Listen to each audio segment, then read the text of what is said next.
Hello दोस्तों, RV study point में आप सभी लोगों का स्वागत है। दोस्तों, आज हम देखने वाले हैं राज्य के नीति निर्देशक तत्व, directive principle of state policy.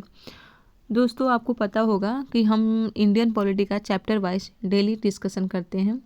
NCERT one liner है जो कि आपके सभी परीक्षाओं के लिए बहुत ही महत्वपूर्ण है। तो प्लीज़ आप लोग जाकर के उस क्लास को भी ज़रूर देखें जो हम पिछले क्लास में डिस्कस कर चुके हैं। तो चलिए आज हम शुरू करते हैं राज्य के नीति निर्देशक तत्व। तो सबसे पहले है राज्य के नीति निर्देशक सिद्धांतों को भारतीय संविधान में शामिल किए जाने का क्या उद्देश्य है। तो इसका क्या उद्देश्य है? सामाजिक और आर्थिक लोकतंत्र को स्थापित करना। ठीक है, राज्य के नीति निर्देशक सिद्धांतों को भारतीय संविधान में शामिल किए जाने का उद्देश्य यही है कि सामाजिक और आर्थिक लोकतंत्र को स्थापित कर सकें। नेक्स्ट देखते हैं, कल्याणकारी राज्य की संकल्पना का समावेश संविधान के किस भाग में किया गया है। तो यह किया गया है राज्य के नीति निर्देशक सिद्धांतों में भाग 4 में। ठीक है, कल्याणकारी राज्य बनाने की जो हमारा बात की गई है वो है राज्य के नीति निर्देशक सिद्धांतों में की गई है जो भाग 4 में दिया गया है। आगे देखते हैं, भारतीय संविधान में किसके अंतर्गत पंचायती राज प्रणाली की व्यवस्था की गई है। तो यह की गई है राज्य के नीति निर्देशक सिद्धांतों के अंतर्गत पंचायती राज प्रणाली की व्यवस्था की गई है। आगे देख लेते हैं, समान आचार संहिता राज्य के नीति निर्देशक तत्वों का भाग नहीं है, किंतु सामान्य नागरिक संहिता नीति निर्देशक तत्व है। तो जो समान आचार संहिता है वो राज्य के नीति निर्देशक तत्वों का भाग नहीं है, लेकिन समान नागरिक संहिता ये नीति निर्देशक तत्वों का भाग है। ठीक है, अगला देख लेते हैं, नीति निर्देशक सिद्धांत यह क्या है? एक वाद योग्य नहीं है। ठीक है, ये किसके योग्य नहीं है? वाद योग्य नहीं है। आगे देखते हैं, संविधान के किस अनुच्छेद में उद्योगों के प्रबंधन में कर्मकारों की भागीदारी का प्रावधान किया गया है। यह किया गया है अनुच्छेद 43 क में। ठीक है, अनुच्छेद 43 क में जो उद्योगों के प्रबंधन में कर्मकारों की भागीदारी है उसका प्रावधान अनुच्छेद 43 क में किया गया है। आगे देख लेते हैं, भारत के संविधान में समान कार्य के लिए समान वेतन के अधिकार का प्रावधान कहाँ किया गया है। तो यह किया गया है राज्य के नीति निर्देशक सिद्धांतों में। ठीक है, समान कार्य के लिए समान वेतन ये राज्य के नीति निर्देशक सिद्धांतों में किया गया है। आगे देख लेते हैं, पुरुषों और स्त्रियों दोनों का समान कार्य के लिए समान वेतन राज्य के नीति निर्देशक तत्वों में निहित है।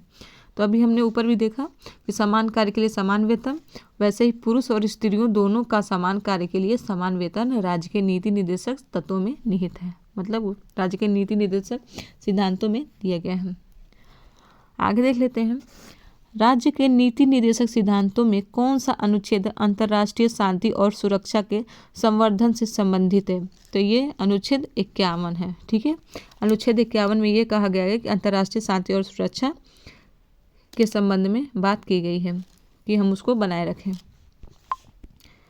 चलिए आगे देखते हैं, राज्य के नीति निर्देशक सिद्धांत एक ऐसा चेक है जो बैंक की सुविधा अनुसार अदा किया जाता है।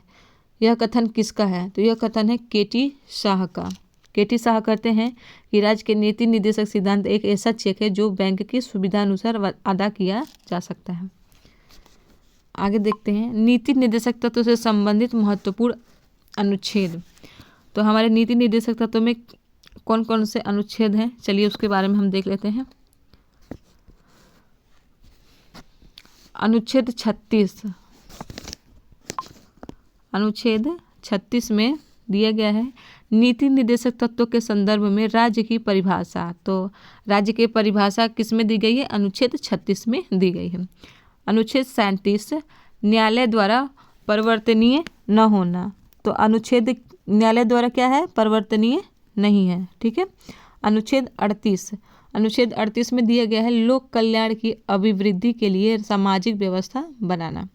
ठीक है। तो सामाजिक व्यवस्था लोक कल्याण के लिए बना के रखना। अनुच्छेद 38(2) में दिया गया है आय की असमानताओं को कम करने का प्रयास करना। आय की असमानताओं को कम करने की प्रयास करना अनुच्छेद 38 में दिया गया है।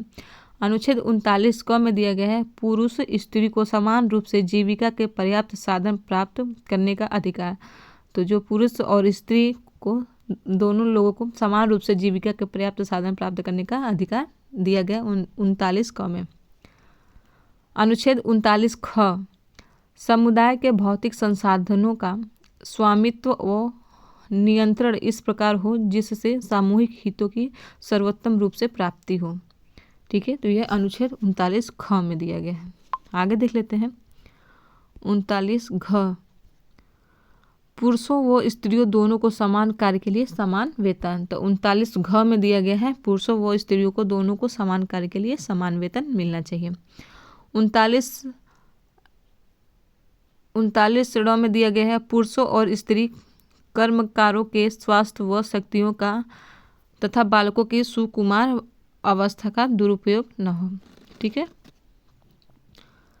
तो पुरुष और स्त्रियों कर्मकारों के स्वास्थ्य व शक्तियों का तथा बालकों की सुकुमार अवस्था को दुरुपयोग न होना। ठीक है। अनुच्छेद 40 देखते हैं ग्राम पंचायतों का गठन। तो ग्राम पंचायतों का गठन अनुच्छेद 40 में दिया गया है। अनुच्छेद 41 है कुछ दशाओं में काम शिक्षा व लोक सहायता पाने का अधिकार। तो कुछ दशाओं में शिक्षा व लोक सहायता पाने का अधिकार दिया गया 41 अनुच्छेद 41 में। अनुच्छेद 42 में देख लेते हैं काम की न्याय संगत एवं मनोचित दशाएं तथा प्रसूति सहायता। तो काम की न्याय संगत एवं मनोचित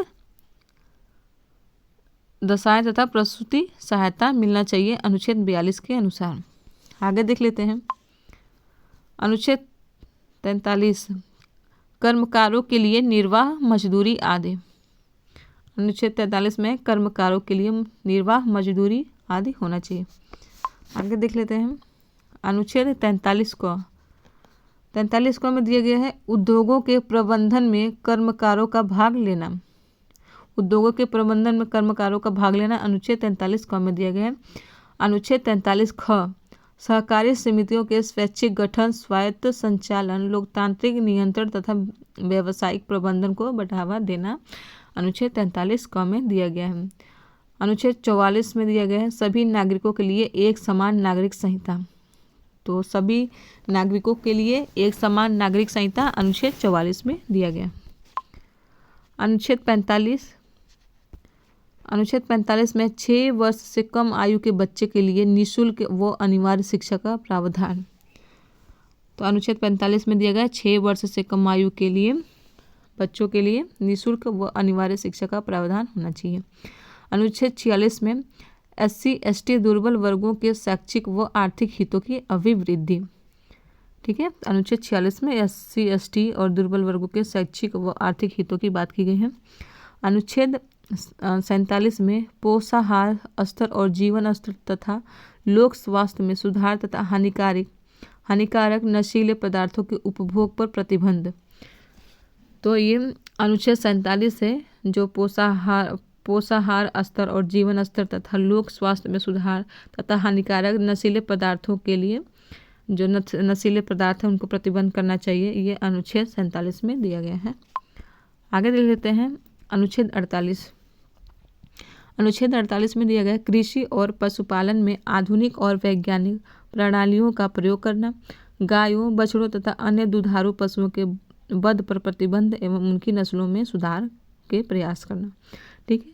तो अनुच्छेद 48 से कृषि और पशुपालन में आधुनिक और वैज्ञानिक प्रणालियों का प्रयोग करना है, गायों बछड़ों तथा अन्य दुधारू पशुओं के वध पर प्रतिबंध लगाना तथा उनका सुधार करना। ठीक है। अनुच्छेद 48 में दिया गया है। अनुच्छेद 48 क में है पर्यावरण का संरक्षण व संवर्धन और वन तथा वन्य जीवों की रक्षा करना। ठीक है। अनुच्छेद 48 क में दिया गया है।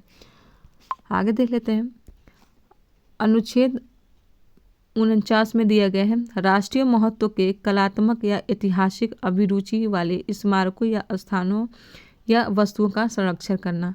तो अनुच्छेद 49 है जो हमारा राष्ट्रीय महत्व के कलात्मक या ऐतिहासिक अभिरुचि वाले स्मारक हैं या स्थान या वस्तु उनका हमको संरक्षण करना चाहिए, उनका हमें अच्छे से देखरेख करना चाहिए। अनुच्छेद 50 है कार्यपालिका से न्यायपालिका का पृथकीकरण। तो जो अनुच्छेद 50 से कार्यपालिका से न्यायपालिका का पृथक्करण दिया गया है। अनुच्छेद 51 में अंतर्राष्ट्रीय शांति और सुरक्षा की अभिवृद्धि। तो अनुच्छेद 51 में अंतर्राष्ट्रीय शांति और सुरक्षा की अभिवृद्धि। तो दोस्तों आज हमने देखा राज्य के नीति निदेशक तत्व, directive principle of state policy के बारे में हमने पढ़ा, जो वन लाइनर है और ये सभी परीक्षाओं के लिए महत्वपूर्ण है। एनसीईआरटी जो होता है वो हमारा बेस को मजबूत करता है, तो प्लीज़ आप लोग इसे ज़रूर देखें। चलिए आज के लिए यहीं तक। दोस्तों आपको ये सीरीज पसंद आ रही है तो इसे लाइक, शेयर और सब्सक्राइब ज़रूर करें। Thank you so much.